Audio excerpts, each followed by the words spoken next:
Okay, so this parking sensor had popped all the way in to the bumper and it just left the big cutout hole. And I brought it to the dealership and they wanted $2,000.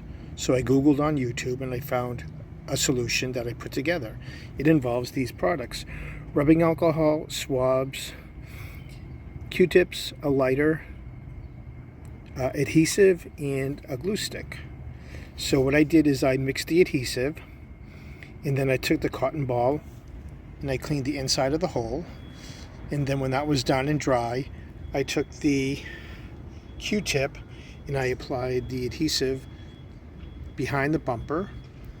And then I took the glue stick, stuck it in the hole, and I heated the glue stick, and then I pressed it up against the parking sensor and was able to pull out the parking sensor flush to the bumper.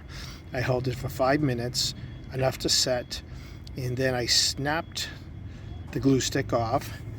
I wiped it down the area with a little bit of alcohol, and then after 4 hours I cleaned it up a little bit more. It still needs a little bit touching up, but I'll tell you, these items saved me $2,000.